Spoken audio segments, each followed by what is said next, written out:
Ahoj, já jsem Michala Gregorová a vítám vás u Cinkátka, podcastu o tématech, která nás Mytonu baví. Co jsme zač? Investujeme do startupů a jednou z oblastí našeho zájmu, skoro bych řekla až srdcovkou, jsou psychedelika. V portfoliu máme třeba psychedelickou kliniku Psion a mým dnešním hostem je Vašek Štrupl, partner Mytonu, který je za tuto oblast zodpovědný. Ahoj Vašku. Ahoj Míšo, děkuji za pozvání. Rádo se stalo. Tahle epizoda není první, ve které je o psychedelikách řeč. Já jsem tady měla v létě 2022, což už jsou teda skoro, to je víc než 3 roky, jsem tu měla spoluzakladatele Psionu Standu Milotínského.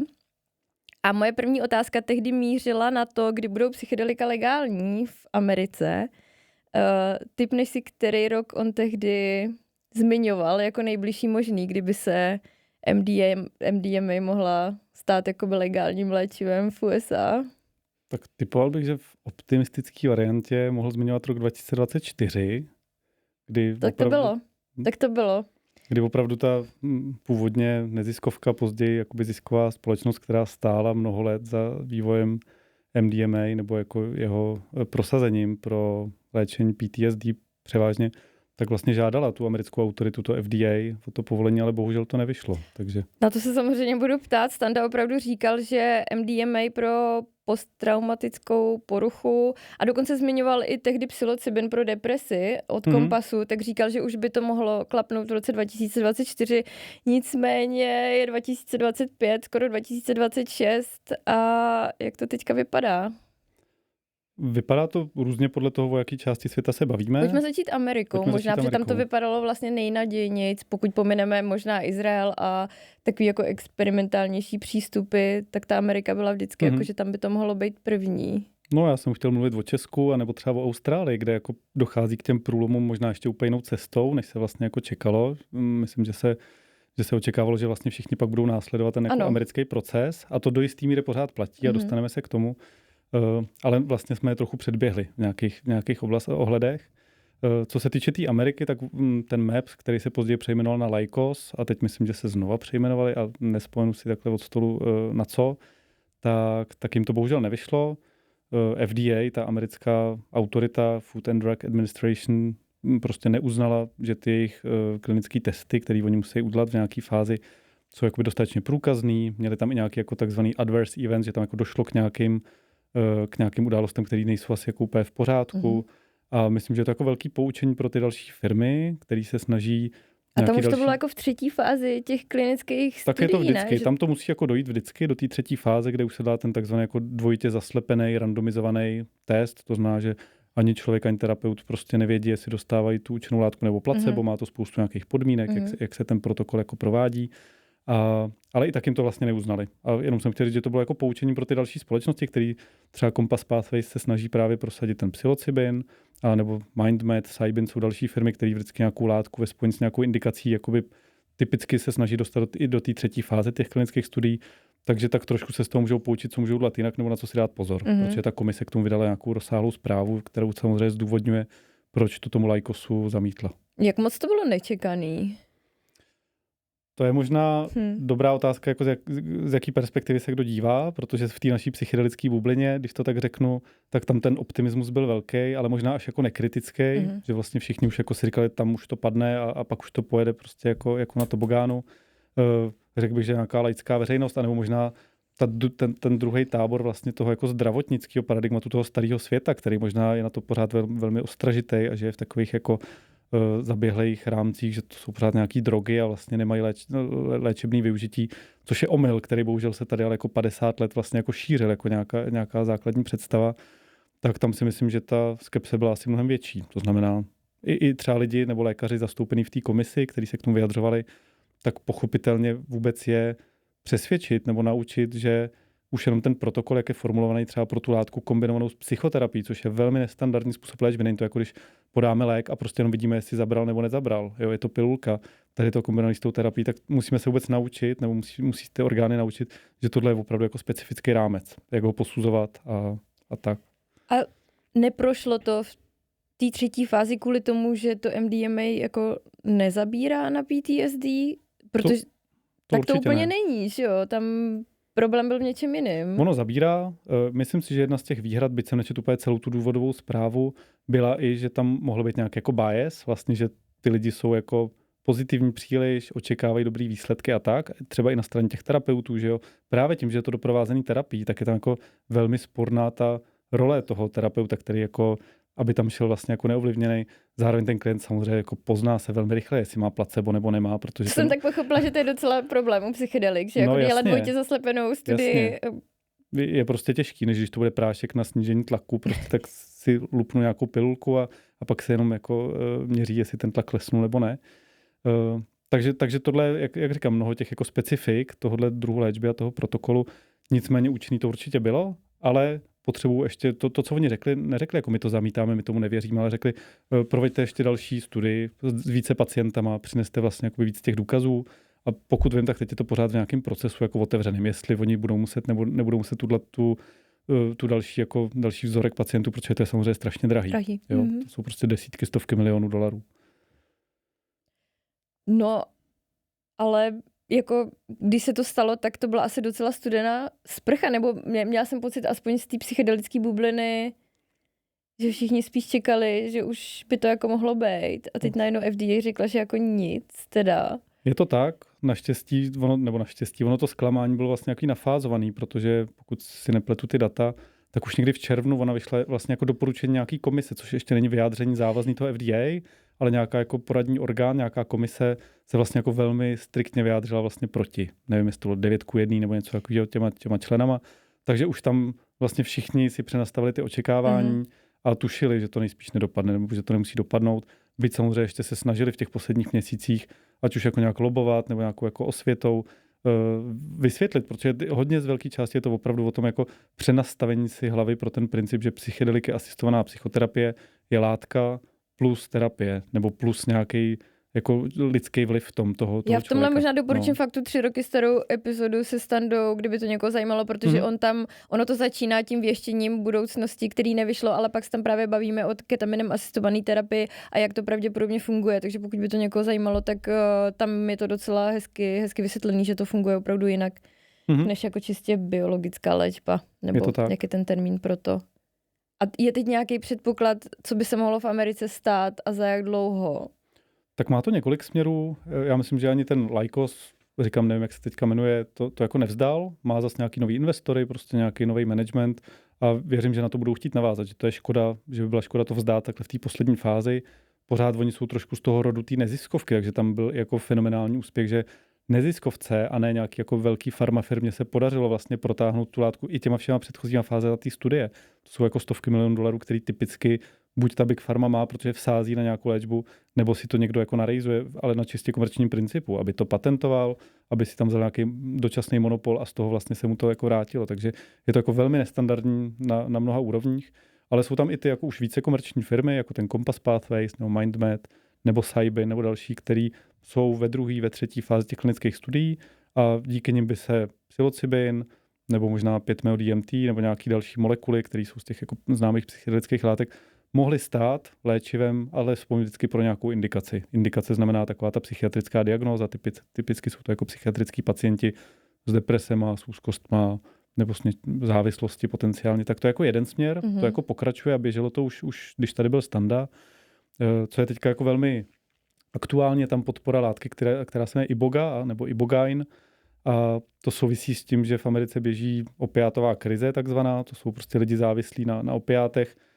Úplně paradoxně, že většina z nich začala jako pacienti lékařů, kterým předepisovali opiáty jako léky. Na bolest. Pak se ukázalo, nebo ono se to dávno vědělo, že to způsobuje závislost, ale zase je kolem toho obrovská kauza, že nějaký tý Purdue Pharma a tak dál. To když tak někdo, každý zjistí po svý ose.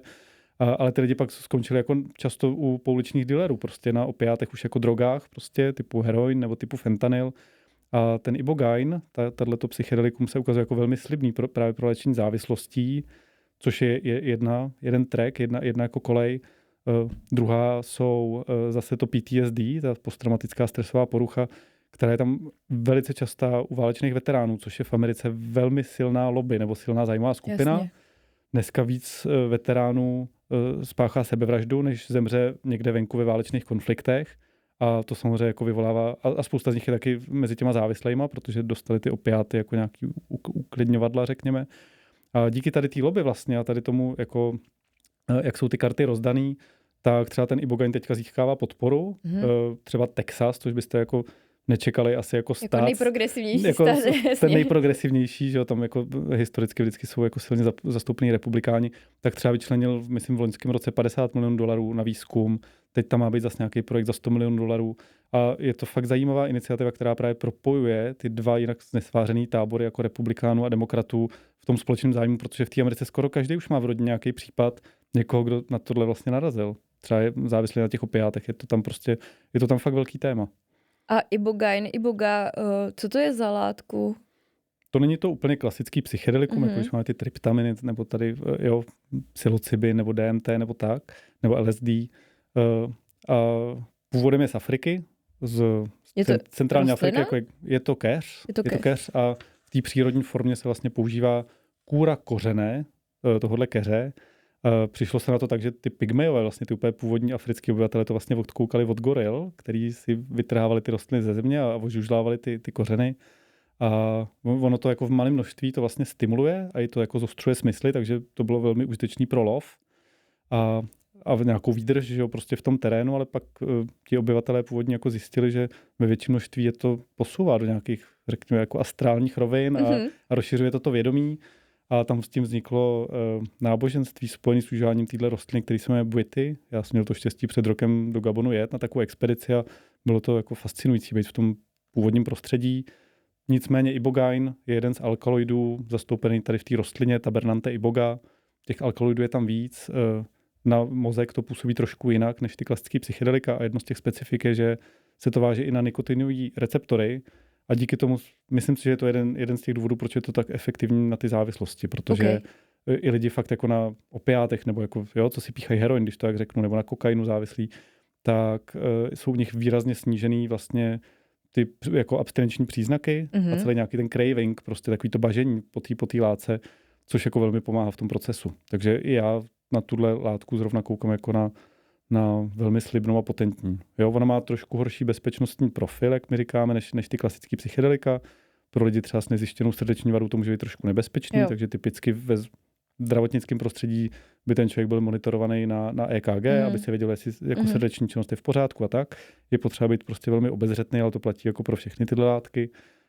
Ale když je to jako dobře bezpečně podaný, tak si opravdu myslím, že to může být jako jedna z těch nejpotentnějších léčeb. A v té Americe, kde by to možná mohlo být jako legalizovaný v tom medicínském kontextu, ta látka, to už z toho někdo dělá pilulky, nebo jako léčivo, nebo v jaký formě vlastně to by bylo velikánský téma. Jako ono, často jsou dvě cesty, jak se k té látce jakoby dostat, když nepočítám tu jako přírodní formu, že třeba psilocybin je v lisohlávkách, v houbách a taky by člověk mohl jenom sebrat tu houbu a vysušit si a vlastně ono už to jako funguje. A pak typicky z téhle přírodní formy my to můžeme nějak jako vyextrahovat a vlastně udělat nějakou jako očištěnou formu. A v některých případech ani nemusíme vycházet z té jako původní rostliny, ale můžeme ji syntetizovat. A jsou nějaký prekurzory, prostě jako chemickým procesem my se k té molekule dostaneme.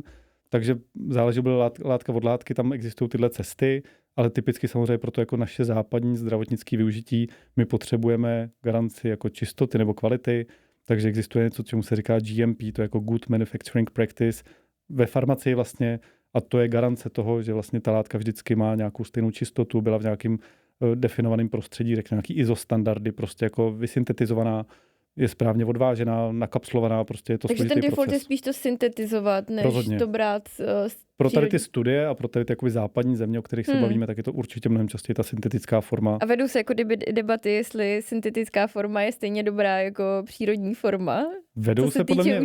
Jako samozřejmě, co se týče bezpečnosti, tak jasně, ale co se týče účinku. Vedou se od jak živa, dokonce byly některé zajímavé experimenty.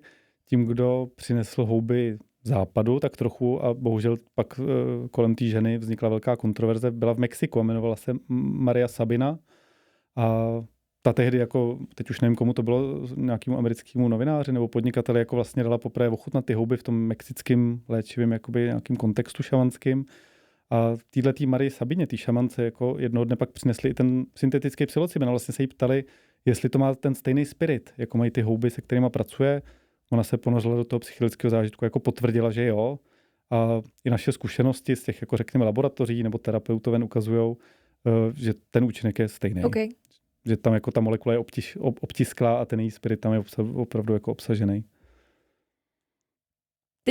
Teď se zeptám na tu Austrálii a Česko. Nevím, do čeho se chceš pustit první. Mě samozřejmě nejvíc zajímá to Česko, protože tady se odehrály nějaký docela dobrý zprávy, týkaly se to právě psilocybinu. Co se stalo? Co se stalo? Já bych věřil, že se stala kombinace různých snah, jako destigmatizačních, lobistických, jako vlastně, ale ne v tom špatném slova smyslu, prostě ve snaze edukovat ti, kdož o tom rozhodují v poslanecké sněmovně a v jiných orgánech v tom, že opravdu v psychiatrii chybí poslední roky a dekády nějaká inovace, která by jako byla účinná pro pacienty a že těch pacientů přibývá a že tady jako nějaká krize a že přitom my tady už jako 70 let máme nástroj, který se v mnoha studiích ukázal jako účinný a jenom je potřeba mu znovu dát šanci a vlastně postupně měnit to právní prostředí, který ho zařadila mezi látky, které jsou definované jako návykový, bez jakýhokoliv lékařského využití, což je prostě totální nonsens. To je prostě jenom omyl a výsledek jako tady války proti drogám ze 70. let, který bohužel tím, že to proteklo do úmluv OSN, je velmi těžko jako napravitelný. Jo? Ale teď v celém světě v rámci tady té naší psychedelické renesance se vlastně dějou snahy o tohle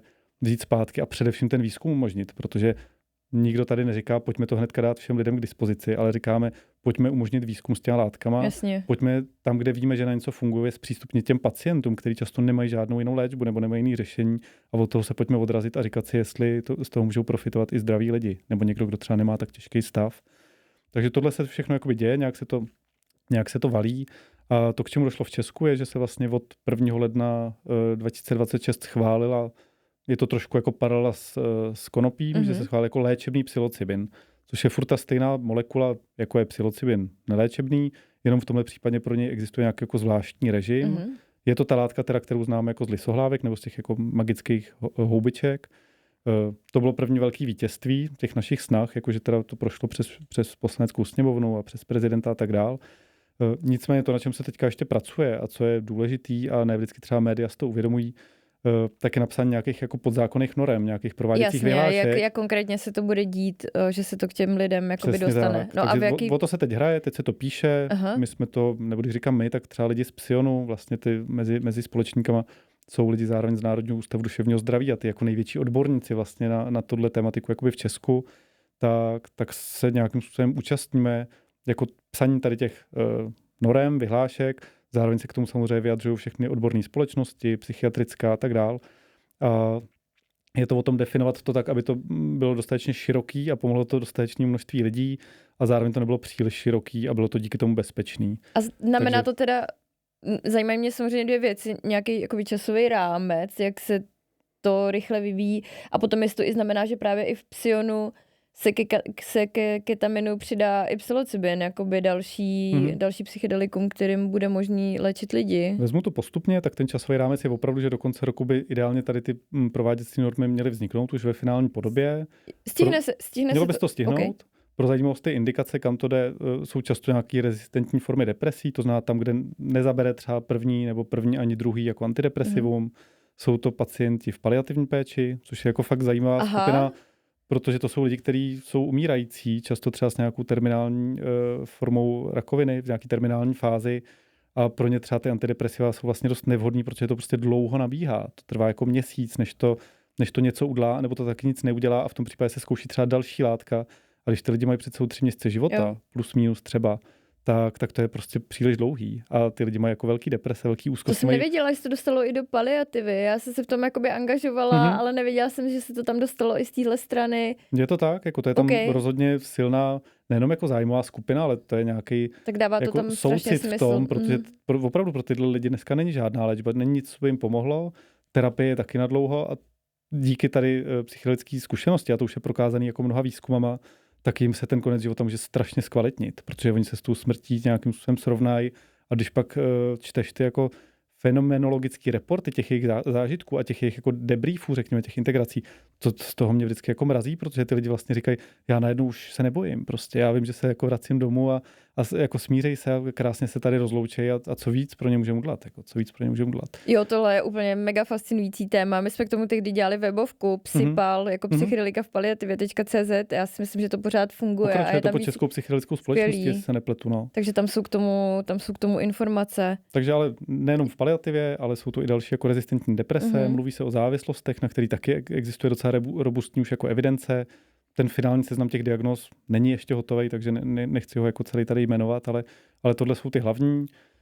Další součásti toho rámce jsou, kdo to může předepisovat, kde se samozřejmě bere ta látka, v jakém standardu a to všechno je potřeba dotáhnout. Tohle bude v tom zdravotnickém kontextu, to znamená, bude to předepisovat psychiatr, bude tam muset dojít k nějakým vyšetřením, prostě je to jako zdravotnický kontext.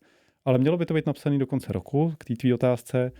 Ta druhá otázka, my na Psionu s tím samozřejmě chceme pracovat, myslím si, že jsme jako nejkvalifikovanější minimálně tady v Česku, ale spíš jako v regionu, že těch lidí přes tu ketaminem asistovanou psychoterapii už nám prošly jako tisíce a málo kdo tady má takhle jako rozsáhlou zkušenost v tom paradigmatu té psychedeliky asistované psychoterapie a máme tam samozřejmě všechny ty odbornosti, máme smlouvy s pojišťovnama, prostě jsme na to nějakým způsobem připravený, ale i tak, když jsem se zrovna dneska ráno ještě bavil s kolegama, tak i ten optimistický odhad říká, že prvního pacienta nebudeme dělat dřív než třeba v Q2 příštího roku. Jo, jakože ale tak to pořád není už tak v nedohlednu. To bych i čekala, že jo.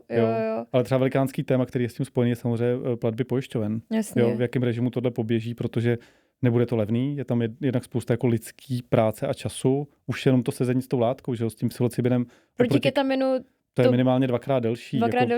Ten účinek té látky je třeba 6 až 8 hodin, toho pacienta je tam potřeba nějak přivítat, nějak se na to jako připravit, pak zase on z toho postupně vypluje a než ho předáme do rukou jako někoho, s kým jde domů, tak to je spíš prostě třeba 10 hodin. Jo? Tak jednak tak je to velmi... proti tomu ketaminu asi největší rozdíl, nebo? Rozhodně. Je to rozdíl v tom protokolu, nebo v tom, jak probíhá ten samotný to sezení, ten den. Na druhou stranu jako rozdíl v té zkušenosti samotné, tak jako obě jsou to nějaké psychedelické zkušenosti, byť zase ketamin není klasický psychedelikum, jo? Ketamin je anestetikum, ale funguje psychedelicky, ale ukazuje se, že ten psilocybin, ta zkušenost může být ještě jako hlubší a především vlastně jako delší ta perioda, kdy to jako my tomu říkáme drží, jo? Že ten člověk se třeba zlepší z té deprese, mnoho z nich už se nikdy jako do ní nevrátí, že vlastně jsou vlastně jako vyléčený, ale i kdyby se to někomu postupně zase zhoršovalo, tak z těch studií, co byly provedený, vidíme, že ten psilocybin drží mnohem díl než ten ketamin. Jo? A je tam zase navázaná na to integrace. Je to podobný protokol jako u ketaminu? Ten rámec té psychedeliky asistované psychoterapie je většinou podobný. Je tam několik přípravných sezení, v principu terapeutických, dochází k navázání vztahu s tím terapeutem a nějaké jako přípravě, formulování záměru. Pak je vždycky ten ponor s tou látkou, což už není tolik jako interaktivní. Jasně. S tím terapeutem, tam prostě on spíš jako drží ten prostor, je k dispozici, ale člověk se ponoří vlastně do sebe, do toho svého vnitřního světa a pak následuje zase x integračních sezení, třeba 3. V některých případech s tím ketaminem se ta zkušenost jako opakuje, že mám třeba 3 ketaminové sezení a mezi nimi vždycky nějakou integraci, lomeno přípravu na to další, na ten ponor. To znamená, že pravděpodobně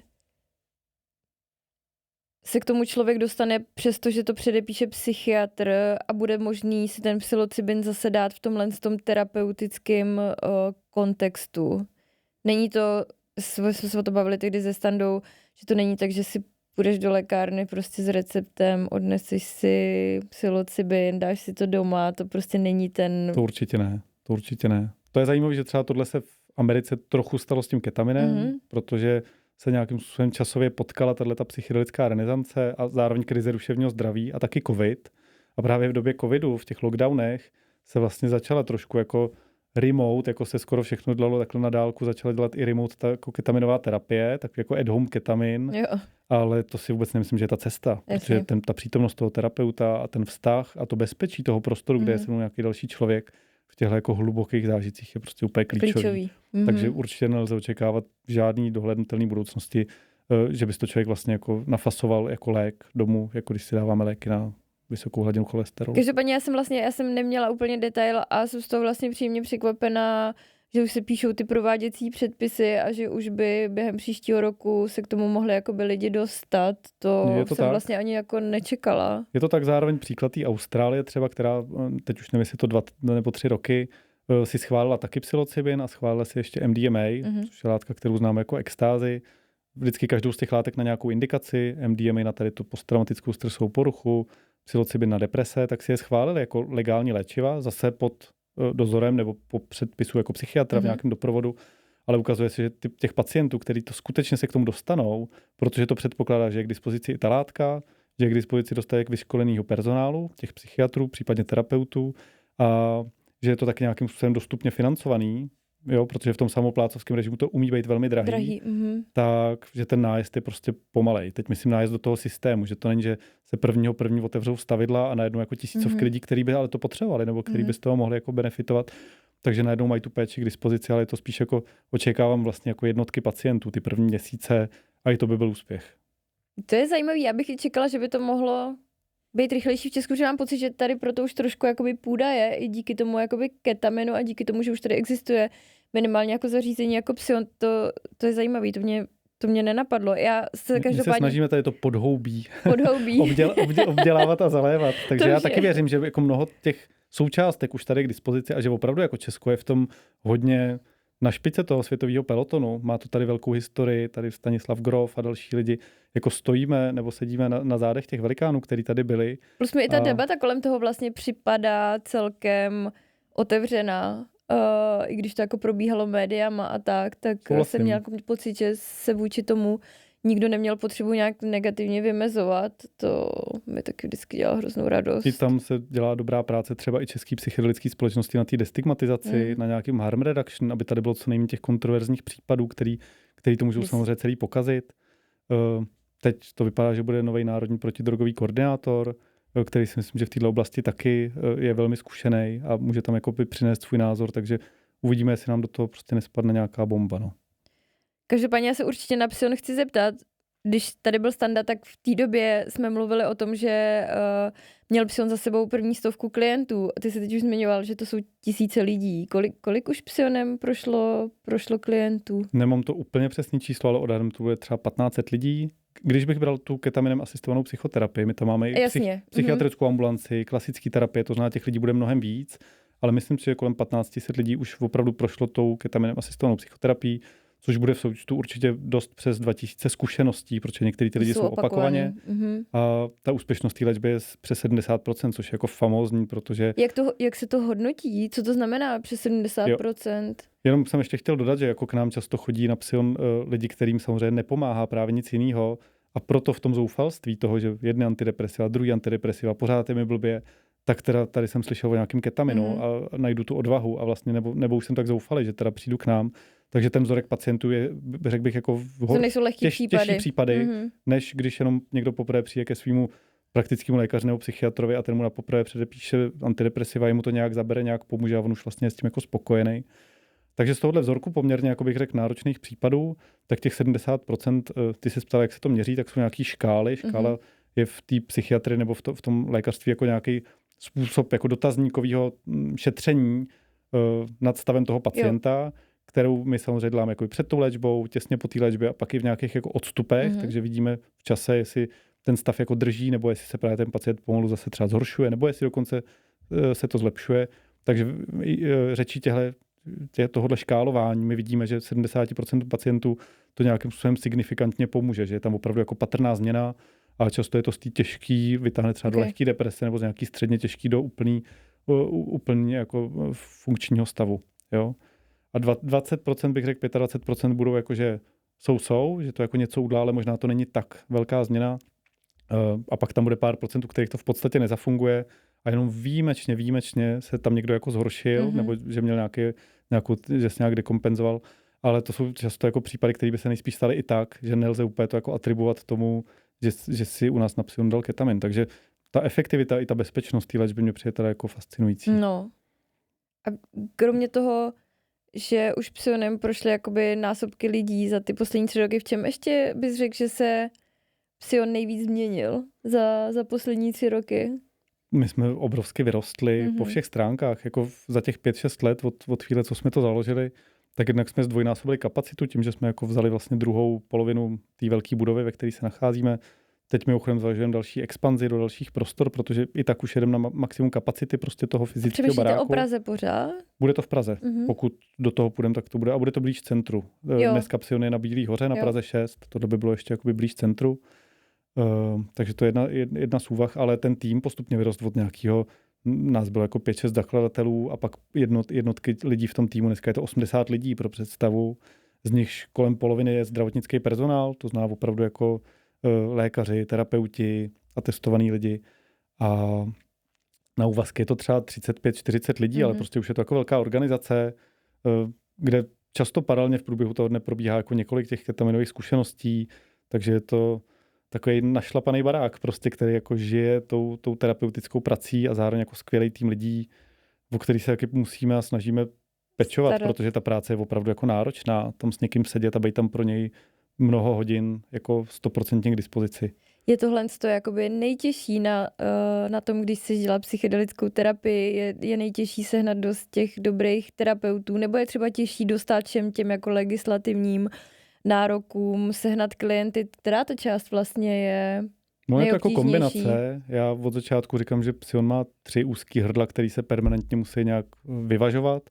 Jedno je ta kapacita toho fyzického prostoru, že na to člověk prostě potřebuje kliniku nebo nemocnici, nebo jak to říct, která musí samozřejmě splňovat mnoho norem, skloudovaná jako zdravotnické zařízení, schválená pojišťovnama a tak dál. To znamená to jako jedna část.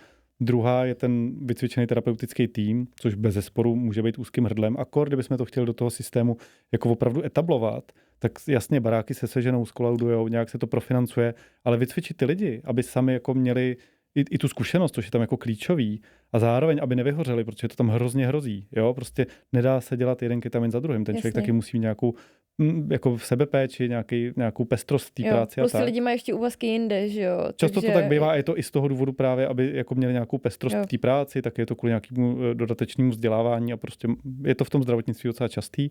No a to třetí úzký hrdlo je potenciálně ta poptávka. No a tam to vypadá jak? Tam já bych samozřejmě nejradši řekl a slyšel, že nemáme pacienty, protože by to znamenalo, že jako populace je dobře, ale bohužel od prvního dne Psionu a do dneška máme jako frontu. Takže ta čekací doba od první poptávky bude vždycky někde v rozsahu třeba 2 až 5 měsíců podle toho, jak procházím tím procesem, který není jenom o tom, že už naskočím rovnou do terapie, ale jsou tam jako předchozí nějaké jako informační schůzky a vyšetření a tak dále. To znamená, než se dostanu na ten ketamin, tak to může trvat klidně 3-4 měsíce a je tam typický zástup lidí, kteří čekají. A plus ještě, takže kromě ketaminem asistované psychoterapie, tam jsou ještě psychiatři, tam je jako ambulance. My máme psychiatrickou ambulanci, přicházejí k nám buď lidi, kteří chtějí ten ketamin, nebo tu ketamin asistovanou psychoterapii, tak buď svýho psychiatra mají a mají od něj už nějaký posudek a i tak my to jako zkoumáme ten případ, anebo jenom tomu člověku jako špatně a ten v tom případě jako začíná u toho psychiatra v té ambulanci, který mu dá nějaký základní jako vyšetření, posoudí právě, jestli splňuje nějakou tu jako ty diagnostické kritéria. Tohle já nemám moc rád, ale je to nevyhnutelný, dá mu nějakou tu nálepku, prostě tak jako vy máte depresi, vy máte generalizovanou úzkostnou poruchu nebo něco a pak ten člověk jde dál tím procesem, aby se dostal až přes tu terapii do té zkušenosti. Ty jsi teda zmiňoval, že přemýšlíte, že by se Psion mohl rozšířit a že by to bylo, zatím by to byla případně jako Praha. Přemýšleli jste i o zahraničí? Nebo já vím, že přemýšleli, ale jak vlastně to přemýšlení vypadá aktuálně? Přemýšleli jsme o všech těchto směrech, jednak zahraničí, ale tam člověk narazí ještě zase na úplně jiný jako legislativní prostředí, jiný regulaci pro ty lékaře, tak to zná, to je jako docela velký sousto a z velké části bychom začínali znova. A možná je to škoda, když tady v Česku to prostředí nám vlastně jakoby přeje. Druhý směr té expanze může být samozřejmě v rámci Česka jakoby regionálně, protože rozhodně mnoho těch lidí, kteří by z toho mohli profitovat z té péče, jsou někde v regionech. Zároveň by tam asi bylo trochu snazší získat smlouvy s pojišťovnama, což je taky důležitý faktor pro to, aby jsme tu péči udělali dostupnou, že když to hradí pojišťovna aspoň z nějaké části, tak víc lidí si to může dovolit. Další varianta je samozřejmě otvírat i pobočky pro samoplátce, protože je spousta lidí, kterým je špatně a mají teda ty peníze. My zvažujeme modely, si teda od nich ty peníze brát, ale díky tomu dotovat třeba léčbu těm, který naopak jsou jako sociálně potřební a vytvořit tam nějaký takovýhle jako mechanismus vlastně nějaký jako spravedlnosti. Stejně tak, jako by se sem dali třeba vozit turisti, že jo? nebo turisti. Jako, Lidi je to ze ten lékařský zahraničí. turismus, ale prostě lidi, který mají deprese nebo úzkosti a jsou tady v okolních státech, ne ve všech ty kliniky jsou psychedelicky dostupný, takže my bychom mohli i sloužit tady těm pacientům. Takže to všechno jsou ty naše možnosti, ale jdeme krok za krokem a říkám, snažíme se u toho nespálit ten tým, Nespálit ty lidi. který si zvyká na to, že nás najednou ví, že to není 20 lidí, že je to 80 a tak nějak vybalancovaně prostě, no. Jak je teď ta terapie vůbec přístupná? Já vím, že Psion má smlouvu s pojišťovnama. Kolik teď člověk zaplatí za celý ten proces, pokud má to štěstí, že to jeho pojišťovna hradí? Jo. Smlouvy máme se všema důležitýma pojišťovnama. To, co nás jako limituje, že pojišťovny zatím nemají kódy přímo pro psychedeliky a asistovanou psychoterapii. Jasně. To znamená, my na ty pojišťovny můžeme vykázat jenom tu část těch výkonů, která je kolem a kvůli tomu nepokryjeme prostě 100% léčby a je nutné těm lidem účtovat nějaký doplatek, protože jinak bychom prostě na každém tom případu vlastně jako byli v mínusu a to je dlouhodobě neudržitelný. Byť i my jako Myton jsme vyčlenili nějaký fond, kdy jsme vlastně sponzorovali tu léčbu těm potřebným pacientům a Psion z něj vlastně jako čerpal, což byl vyloženě jako filantropický akt, za který já jsem byl jako rád. Takže ten doplatek se pak pohybuje, to bych musel jako projít celý ceník, jo, protože právě to buď jednorázový ketamin, opakovaný ketamin, prostě jsou tam různý jako produkty, ale řádově je to třeba 5 až 20 tisíc, v závislosti na tom, která z těch léčeb to je. Takže není to levný, ale je to, co musí pokryt ty náklady. Na co ty si v posledních letech nejvíc změnil názor, co se týče psychedelik? Krok stranou. Asi bych řekl, že jsem prošel procesem, co projde hodně lidí, od takového jako nekritického optimismu, že třeba už jenom ten fakt, že někdo má zkušenost psychedelickou, že to vlastně jako něco garantuje. Že vlastně přece my všichni, kdo jsme tou zkušeností prošli a často jsme díky tomu se dotkli nějakého něčeho, co nás přesahuje, nebo něčeho trošku jako mystického, takže pak automaticky to znamená, že ten člověk bude nějaký, ale ono samo o sobě to jako nic negarantuje. Tak to bylo možná jedno takový zrealističtění. A ono pak i v tom biznisovém nebo v tom prostředí třeba těch konferencí, které se toho tématu týkají, se to hezky projevuje, že furt jsou to jako lidi a někteří v tom mají mocenský zájmy a někteří v tom mají ego a chtějí jako být vidět nebo z toho chtějí peníze. Prostě to všechno se tam míchá v takovém hrnci. Pořád jsme lidi. Jo, psychedeličtí lidi nejsou automaticky osvícení. Nejsou automaticky osvícení a ty, co si myslíš, že jsou osvícení, jsou často nejméně osvícení a možná potřebují nějakou jinou zkušenost, aby jim to ukázala. Hele, a co by si přál, aby se stalo v psychedelické oblasti v následujících letech, jako ty osobně? Jeden takový nestor psychedelik v Česku, Michal Vančura, myslím vždycky říká, jako neposerte to. Tak tohle bych si asi přál nejvíc, aby někdo právě z nějaký zbrklosti, netrpělivosti nebo jenom hlouposti vlastně jako neudělal něco, co způsobí zase nějaký pushback. Jo? To znamená, ať už jsou to stane se prostě samozvaní gurové, teďka jeden případ zrovna proběh médiama, člověk, který dával klientům psychedelické látky samozřejmě undergroundově a pak je znásilňoval ty klientky nebo nějakým způsobem zneužil ty jejich jako slabosti. Všechny takovéhle případy nám hrozně škodí. Jo. Takže já bych si přál, aby jsme šli touhletou jako bezpečnou a vhodně zvoleným tempem vlastně touhletou cestou jako postupného a trpělivého posunu. A kam by to takhle trpělivě a pomalu ideálně mohlo dojít? Tak za tebe? Ta moje vize, za kterou já se snažím jako zasadit, je, aby i zdravý člověk, který nemusí vůbec, a nejenom, že nemusí mít psychiatrický posudek nebo diagnózu, ale ani nemusí sám se považovat za nějak hluboce deprimovaného, traumatizovaného nebo svíraného nějakýma úzkostma, tak aby takovýhle zdravý člověk, který pochopitelně jako zvědavej a možná se ptá, co v tom životě ještě víc a možná se chce dotknout nějakého přesahu a jako budovat si nějaký spirituální zdraví, podívat se na ten život prostě z jiné perspektivy, aby se k té zkušenosti mohl dostat bezpečně a legálně. A to jako to předpokládá, že se musí změnit legislativa, zákony, že se musí vytvořit ty rámce, které já nejvíc věřím, že... tam je to ještě hodně kroků, protože to směřuje přes ten medicínský kontext. Přesně tak. To je způsob, jak ukázat, že to funguje, že je to bezpečný a že když to přece pomáhá lidem, kterým už je hodně špatně, tak co kdybychom vlastně to umožnili i lidem, kterým až tak špatně není, ale přesto díky tomu můžou žít jako šťastnější, lepší život. Kromě Psionu, co ještě se v Mytonu nebo jako ve tvém světě kolem psychedelik děje nebo bude dít? Máš tam nějaký další plány nebo jsou tam nějaký další aktivity, které běžejí, který bys rád zmínil? Mně se chce říct, že spousta. Konec konců, když bych zůstal jako v biznisu nebo u projektu, tak první investice do psychedelické oblasti za Myton nebyla ani do Psionu nebo rozvoj Psionu, ale byl to startup WavePaths, což je vlastně jako AI generovaná hudba pro psychedelickou terapii, což zní složitě, ale je to jako niž, která je velmi potřebná, protože ta hudba je Klíčová strašně důležitou pro ten součástí té zážitek. psychedelické zkušenosti a tohle využívá ty nejnovější technologie pro to, aby to tu hudbu přizpůsobilo člověku na míru, takže to byl takový jako první třešnička, ale přes ty léta, co já se tomu věnuju za Myton, tak vlastně podporujeme skoro všechny ty součástky toho jakoby vějíře aktivit, abych tuhle vizi, kterou jsem tady popsal, vlastně nějakým způsobem uvedl v život. To znamená, jsem členem třeba České psychedelické společnosti, kde se na dobrovolné bázi, což je obdivuhodný, je spousta dobrý práce právě na té jako destigmatizaci, osvětě a harm reduction, aby se jako minimalizovaly ty škodlivé případy. Podporujeme nadační fond pro výzkum psychedelik, Psychedelics Europe, což je organizace, která lobuje i na evropské úrovni prostě za změnu legislativy. A jakoby snažíme se obdělávat celý ten ekosystém, ať už finančně, nebo svojí přítomností, nebo tou osvětou, aby to jako kruček za kručkem mohlo vzkvétat. A je tvůj jakoby největší, jsou psychedelika ta největší srdcovka? Je to téma jako spíš duševní zdraví, nebo jsou to spíš psychedelika? Pro mě osobně jsou to psychedelika. A je to zarámovaný samozřejmě do tématu duševního zdraví, duševního a spirituálního zdraví, možná bych řekl. Ale pro tohle se cítím nejvíc asi jako povolán, prostě, že mi to nějak rezonuje. A když jsem si rozšířil tu oblast v rámci Mytonu na celý duševní zdraví, tak jsem zjistil, že by to vypadalo už docela jako vydestilovaně, tak je to pořád strašně široký, protože tam jsou různý wearables, jako devices, aplikace, mobilní aplikace, teďka AI samozřejmě v tom jako, a už jenom usledovat to vlastně, co se tam děje, je jako náročný a zároveň tou šíří pak jsem ztrácel tu hloubku a pokud si mám vybrat tu jednu věc, tak pro mě jsou to ty psychedelika. A plánuješ tam něco? Plánujeme ještě jeden projekt, o kterém zatím nemůžu úplně mluvit, který právě taky s jednou z těch látek by rád jako pomáhal lidem, absolutně zase jako legálně, podle zákonu. Ještě není jistý, jestli to bude v Česku nebo v zahraničí, ale je to rozhodně tady ve střední Evropě, nebo řekněme na evropské půdě.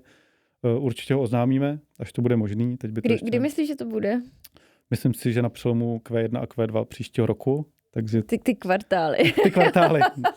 Na jaře nebo v létě. Tam někam cílíme a těší mě, je to zase trošku jiný vlastně zacílení než třeba ten ketamin a než to, co dáme na Psionu, takže to by mi udělalo jako velkou radost.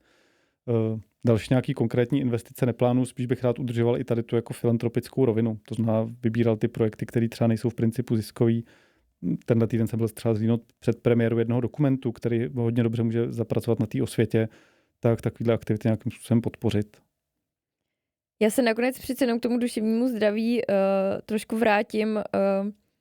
Co tobě osobně už vydrželo roky? Co ti pomáhá být v dobrým duševním zdraví?